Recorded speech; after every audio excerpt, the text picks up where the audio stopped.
Oke, eh, untuk pemakalah, jadi sistematika presentasi ya, perhatikan. Yang pertama, saya memberikan stimulus, atau saya memberikan pemantik perkuliahan, pendahuluan perkuliahan ya. Yang kedua, baru nanti saya serahkan perkuliahan kepada pemakalah ya. Nah, setelah itu nanti pemakalah pertama memperkenalkan diri, yang kedua presentasi, tentu nanti gantian. Pemakalah pertama setengah dilanjutkan oleh pemakalah kedua. Yang ketiga adalah tanggapan dari kelompok lain. Ada kelompok sampai berapa kelompok? 11. Ada kelompok 11? Ada kelompok 11? Mana? Ya, tanggapi walaupun sendiri ya. Apa yang ditanggapi? Tanggapi materinya, tanggapi cara dia presentasi. Kasih masukan kalau ada hal yang kurang. Kemudian tanggapan balik dari tanggapan ya. Berikutnya baru ada diskusi tanya jawab. Dan terakhir penutup. Seperti itu ya. Jelas ya? Pertemuan pertama kita sudah membahas tentang kontrak perkuliahan. Pertemuan kedua kita sudah membahas tentang pengertian ya. Pokoknya hal-hal yang berhubungan dengan hadis. Ini berarti pertemuan keempat, berarti kalau kalian mulai dari materi keempat. Iya. Judulnya tentang kedudukan dan kehujahan hadis. Jadi perlu kalian perhatikan bahwa yang dipakai berhujjah di dalam hadis yang dipakai berhujjah di dalam Islam itu adalah hadis yang sahih. Hadis sahih itu tandanya adalah nyambung ke Rasul. Ya. Karena banyak hadis yang disebut tapi tidak nyambung ke Rasul. Mungkotek, matruk, tertinggalkan. Barulah nanti ada hasan namanya. Kemudian ada hadis dhaif. Kemudian ada hadis maudhu. Nah, yang dipakai untuk berhujjah, baik hujjah dalam fikih atau hujjah dalam bidang iman, Islam atau ihsan, itu adalah hadis yang sahih dan boleh juga yang hasan ya. Bagaimana kita mengetahui hadis itu sahih, hasan, kemudian dhaif, kemudian maudhu, palsu? Nah, itu yang kita akan bahas nanti melalui presentasi makalah. Nah, hal-hal yang belum jelas di dalam presentasi tentu itu yang akan kita diskusikan, sehingga kita mengikuti perkuliahan ini, materi yang dibawakan itu bisa kita pahami semua. Itu menjadi tambahan wawasan berkenaan tentang hadis. Jadi setelah kita belajar ini, kita bisa mengetahui ini adalah hadis sahih, kita bisa mengetahui ini hadis tidak sahih ya. Kita tidak mungkin bukan kita yang menilai, tapi setidaknya kenapa dikatakan sahih, kenapa dikatakan hasan, kenapa dikatakan maudhu atau dhaif. Nah, itu minimal kita memahami istilah-istilah itu. Dan kita tahu kenapa adanya hadis. Nah, itu yang perlu menjadi bahasan di dalam materi kali ini. Oleh sebab itu, saya berharap seluruh mahasiswa aktif mendengarkan materi,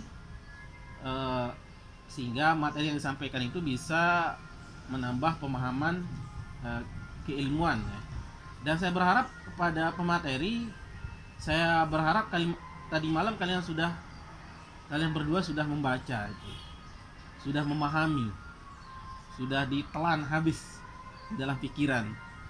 Karena kita menyampaikan ilmu dengan pikiran, maka diterima dengan pikiran. Menyampaikan ilmu dengan hati akan diterima dengan hati. Menyampaikan ilmu dengan bacaan, maka orang cuma bisa membaca.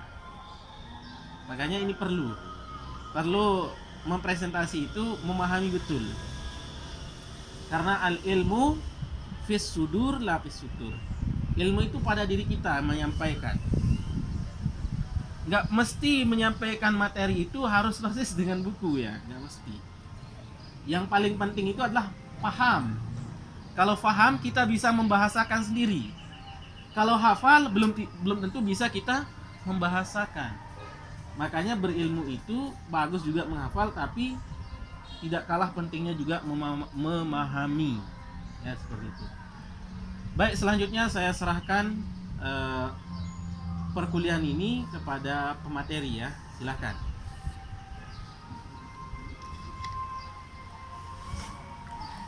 Nah, masuk YouTube nanti biar ditonton oleh kawannya ya. Ayo. Silakan. Assalamualaikum warahmatullahi wabarakatuh. Waalaikumsalam. Pada yang terhormat Bapak dosen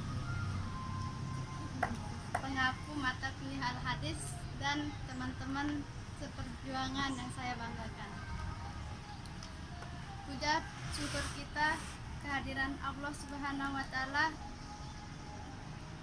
yang telah memberikan kita nikmat kesehatan dan kesempatan sehingga kita bisa berkumpul di tempat yang insya Allah barokah ini. Alhamdulillah. Kedua kalinya tanpa pula kita haturkan sholawat berserta salam kepada baginda Nabi besar Muhammad Sallallahu Alaihi Wasallam yang telah membawa kita dari jalan yang berliku-liku menuju jalan yang lurus, dengan kata lain ihdinas siratal mustaqim. Baiklah, saya kelompok 1 akan memperkenalkan anggota kelompok. Saya Suhaina Maulani dan di sebelah saya baik Febriana Lestari dan satunya lagi Indra Indriana, tapi teman kita sedang dalam keadaan kurang sehat. Baiklah, kita langsung beranjak ke bagian acara. Acara pertama pembukaan, acara kedua rangkaian materi, acara ketiga sesi tanya jawab, acara keempat penutup, dan acara kelima masukan Bapak pengampu. Baiklah, kita buka acara ini dengan sama-sama melafazkan al-basmalah. Bismillahirrahmanirrahim. Acara kedua rangkaian materi yang akan dibacakan oleh teman kita Ai.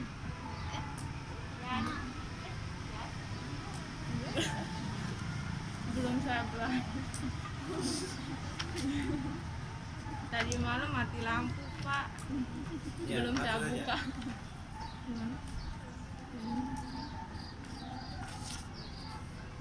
Kedudukan dan kehujahan hadis. Dalam kedudukannya sebagai penjelas, hadis kadang-kadang memperluas hukum dalam Al-Quran atau menetapkan sendiri hukum di luar apa yang ditentukan Allah dalam Al-Quran. Jumhur ulama berpendapat bahwa hadis berkedudukan sebagai sumber dari dalil kedua setelah Al-Quran dan mempunyai kekuatan untuk ditaati serta mengikat untuk semua umat Islam. Jumhur ulama mengemukakan alasannya dengan beberapa dalil dalam surah An-Nisa ayat 59 dan ayat 58. Kekuatan hadis kekuatan hadis sebagai sumber hukum ditentukan oleh dua segi, yaitu satu dari segi kebenaran materinya, yaitu kekuatan hadis mengikuti kebenaran pemberitaannya yang terdiri tiga tingkat, yaitu mutawatir, masyhur, dan ahad. Ahad. Fungsi hadis terhadap Al-Quran. Hadis sebagai bayan tafsil. Yang dimaksud bayan tafsil di sini adalah bahwa hadis itu menjelaskan atau memperinci kemujamalan Al-Quran. Karena Al-Quran bersifat mujamal, maka agar ia dapat berlaku sepanjang masa dan dalam keadaan bagaimanapun diperlakukan perincian, maka dari itu diperlukan adanya hadis atau sunnah.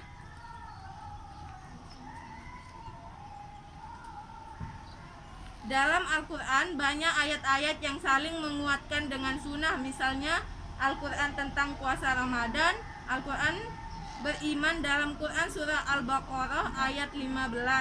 Ayat ini dikuatkan oleh hadis Nabi yang berbunyi, berpuasalah kamu setelah melihat bulan itu, dan berbukalah setelah melihat bulan juga. Bayan tasyri adalah penjelasan hadis Nabi yang mendefinisikan suatu ketetapan hukum yang independen yang tidak didapati dalam nas Al-Quran secara tekstual. Penjelasan ini muncul dengan sebab adanya permasalahan yang timbul di dalam masyarakat. Disinilah hadis Nabi menguraikan penjelasan dan sekaligus keputusan dengan tidak berorientasi terhadap Al-Quran. Tetap ada bimbingan langsung dari saling pemilik semesta, Allah Subhanahu wa Ta'ala. Hubungan hadis dengan Al-Quran. Hubungan Al-Quran dan hadis sangat erat karena hadis menetapkan dan membenarkan isi Al-Quran juga. Di hadis dapat dari perilaku perangi tabiat Nabi Muhammad SAW yang dapat diamalkan atau diimplementasikan dalam kehidupan sehari-hari. Al-hadis didefinisikan oleh para ulama seperti definisi al-sunnah sebagai segala sesuatu yang dinisabkan kepada Muhammad SAW, baik ucapan, perbuatan maupun sifat fisik dan baik sebelum beliau menjadi nabi maupun sesudahnya. Ulama ushul fikih membatasi pengertian hadis hanya pada ucapan Nabi Muhammad SAW yang berkaitan dengan hukum.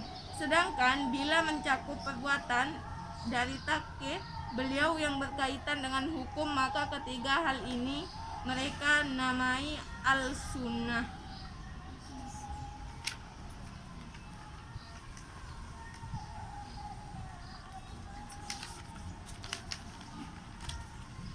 Pengertian ingkar sunnah. Ingkar sunnah terdiri dari dua kata, yaitu ingkar dan sunnah.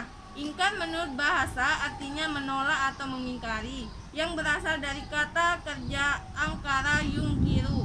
Sedangkan sunnah menurut bahasa mempunyai beberapa arti, diantaranya adalah jalan yang dijalani, terpuji atau tidak suatu tradisi yang sudah dibiasakan dinamai sunnah meskipun tidak baik. Secara definitif, ingkar al-sunnah dapat diartikan sebagai suatu nama atau aliran atau suatu paham keagamaan dalam masyarakat Islam yang menolak atau mengingkari sunnah untuk dijadikan sebagai sumber dasar syariat Islam.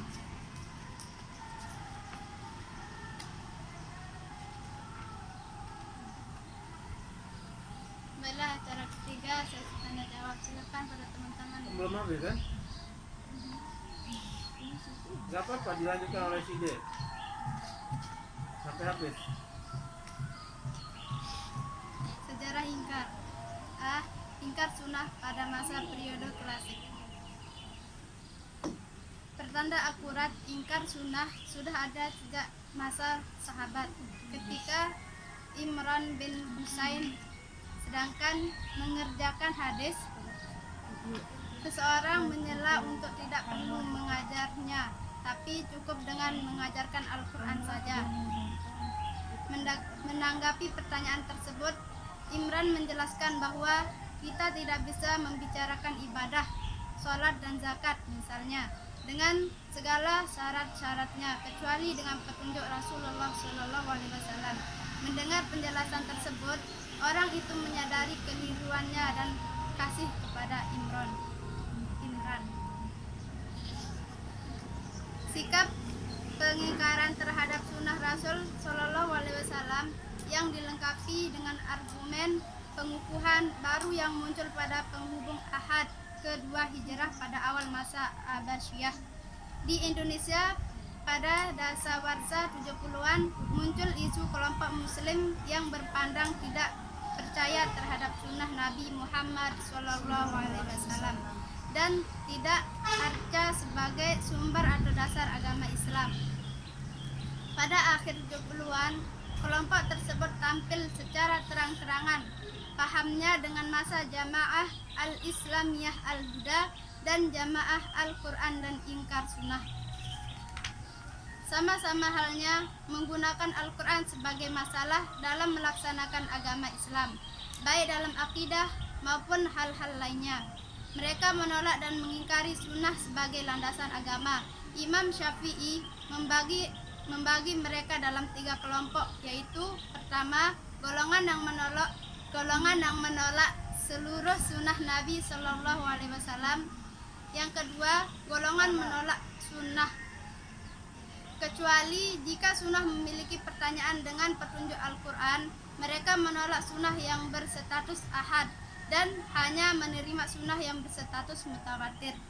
Dilihat dari komentar tersebut, maka dapat ditolak bahwa kelompok pertama dan kedua pada hakikatnya memiliki pandangan bahwa mereka tidak menjadikan sunnah sebagai hujjah. Para ahli hadis menyebut kelompok ini sebagai kelompok ingkar sunnah. 3. Argumen kelompok yang menolak sunnah secara totalitas. Banyak alasan yang dikemukakan oleh kelompok ini untuk mendukung pendirinya, baik dengan mengutip ayat-ayat Al-Quran maupun alasan-alasan yang berdasarkan rasio. Di antara ayat-ayat Al-Quran yang digunakan mereka sebagai alasan menolak sunnah secara total adalah surah An-Nahl ayat 89.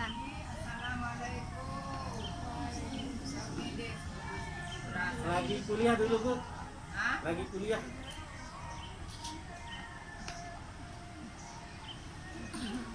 B. Ingkar sunnah pada periode modern. Tokoh-tokoh kelompok ingkar sunnah modern akhir abad ke-19 dan ke-20 sampai ke-20. Yang terkenal adalah 1. Taufik Siddiq, wafat 1920 dari Mesir. Gulham Ahmad Parvez dari India. Rashid Khalifah kelahiran Mesir yang menetap di Amerika Serikat, dan Kasasib Ahmad, mantan ketua Partai Sosialisasi Rakyat Malaysia. Mereka adalah tokoh-tokoh yang tergolong pengingkar sunnah secara keseluruhannya. Argumen yang mereka keluarkan pada acara tidak berbeda dengan kelompok ingkar sunnah pada periode klasik. Tokoh-tokoh ingkar sunnah yang tercatat di Indonesia antara lain adalah 1. Lukman Sa'ad, 2. Gadang Setio Gurho, 3. Sapran Batubara. 4. Dalam Lubis, karyawan kantor Departemen Agama Padang Panjang. Kelompok ingkar sunnah klasik yang menggunakan argumen baik dalil nakli maupun akli untuk menguatkan pendapat mereka. Begitu juga kelompok ingkar sunnah Indonesia. Di antaranya ayat-ayat yang dijadikan rujukan adalah surah An-Nisa ayat 87. Mungkin hanya itu ringkasan materi dari kami. Silakan kepada teman-teman yang Kelompok 11 ya tadi ya. Silakan kelompok 11 untuk menanggapi masalah.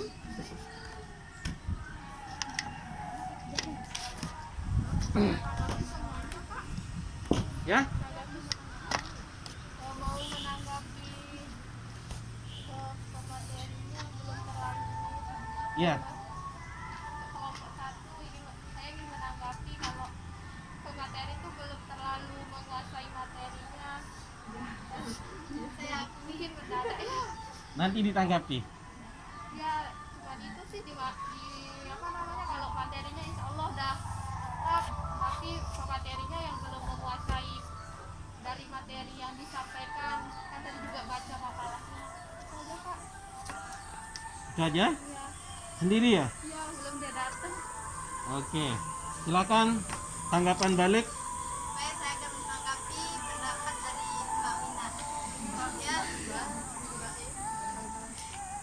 kita akui emang kita belum menguasai pemateri tersebut karena waktunya kan teman-teman semuanya tahu kan kemarin kan, dan makanya kita belum menguasai semuanya materi ini. Kita apa namanya itu sistem darah kebut sudah kebut semalam. Oke. Maaf jika ada apa namanya kekurangan. Oke, silahkan untuk sesi tanya jawab.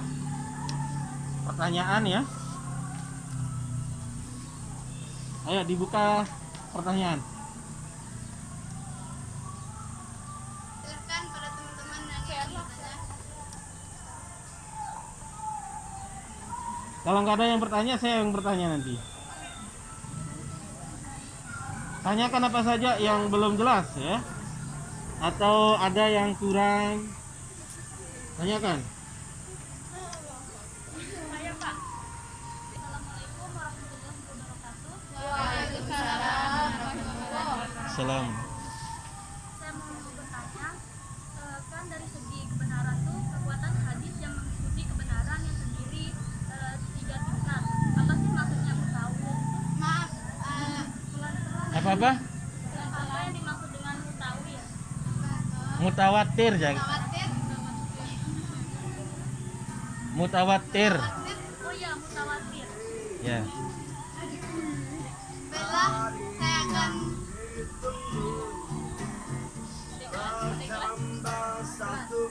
Hah?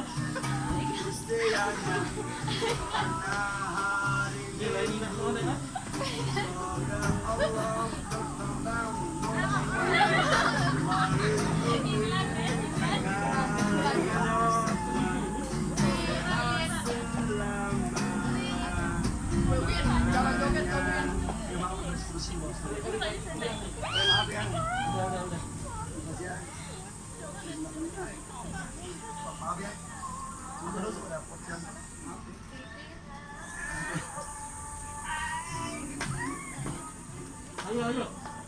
Baiklah, saya akan menjawab dengan semaksimal mungkin pertanyaan dari kata Nadia. Ditampung dulu. Mungkin ada yang mau bertanya lagi.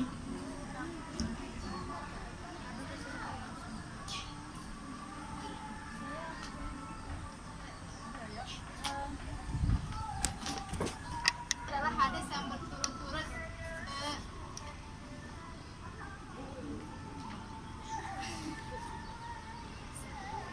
hadis mutawatir itu adalah hadis yang memiliki Boleh dibantu yang lain nanti ya.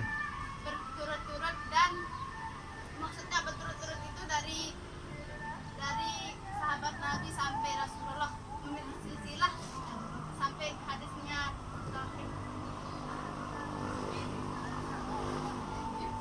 Terus tanya gimana sudah bisa diterima gitu. Apakah mereka bisa menerima? Bisa diterima Masih kurang. Terus buka, mungkin ada yang mau tambahkan kawan-kawan gitu. silakan teman-teman, siapa yang mau membantu menjawab. Hadis mutawatir. Ada yang mau jawab?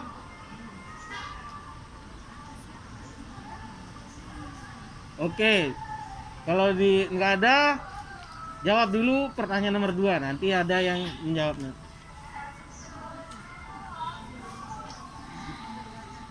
Baiklah, saya akan menjawab pertanyaan nomor 2 dari teman kita Iwi. Ya, Iwi? Ya.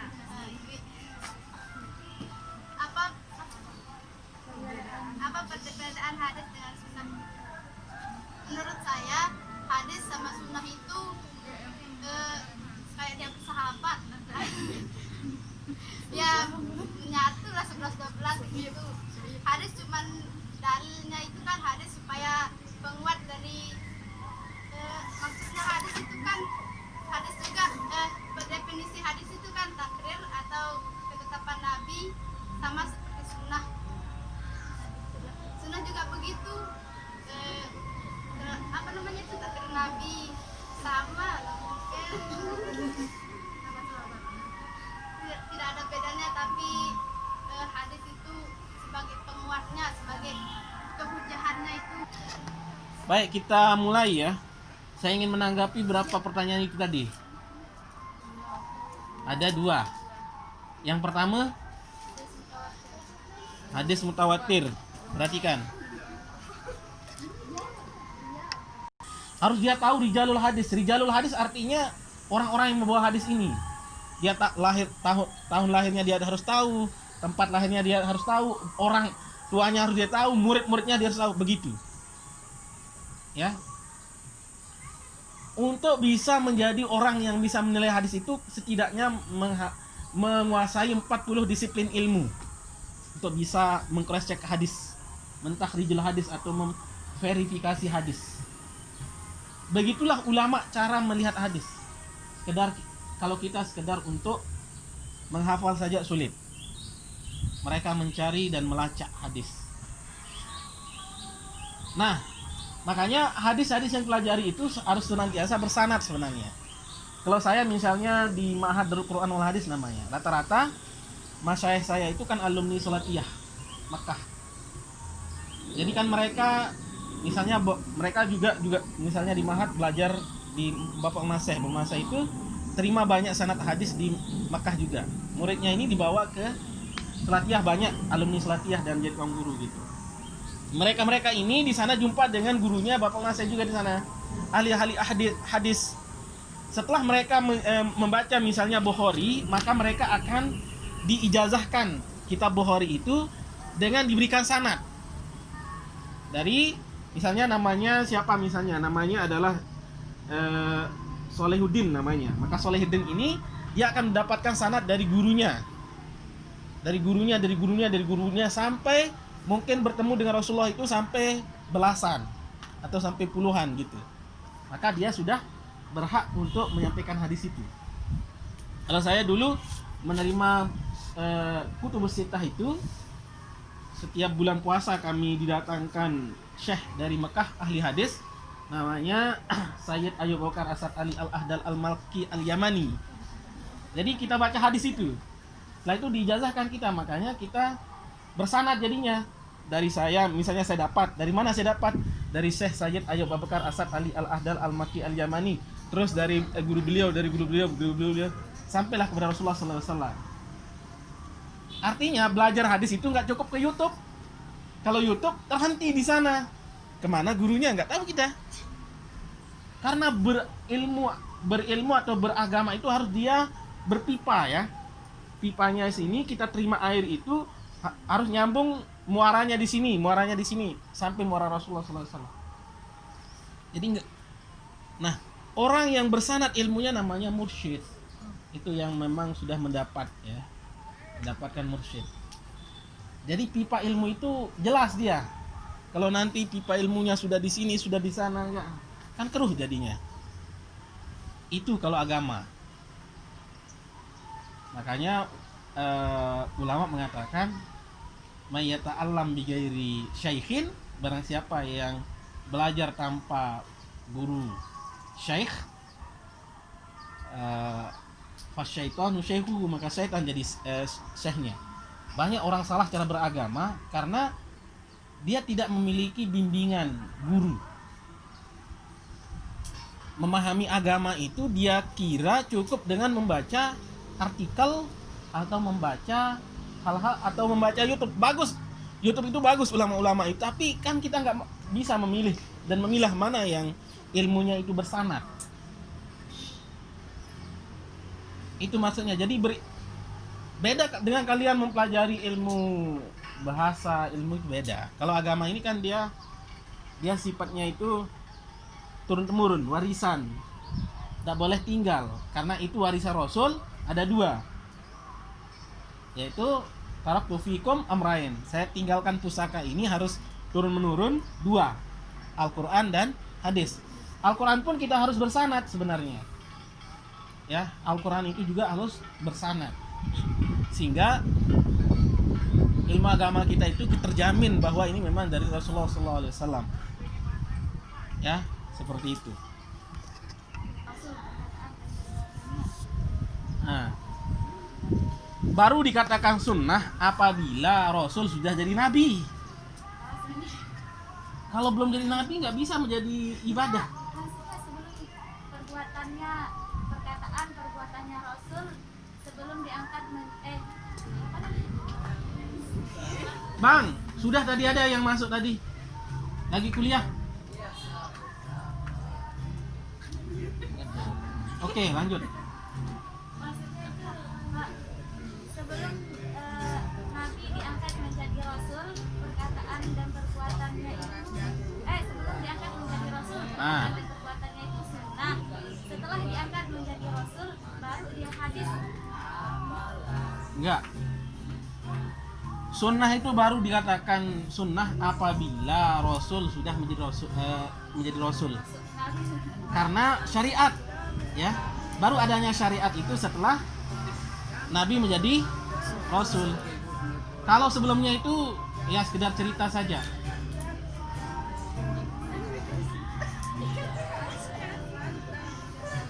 Tadi sudah banyak yang tadi ngamen, tadi kita kasih tadi masalahnya.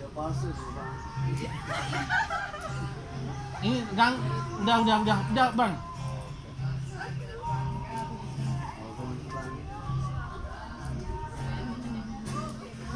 Orang kuliah.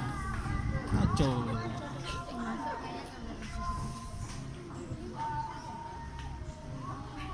Oh. Sampai mereka baru. Dulu sebelum kita sharing-sharing.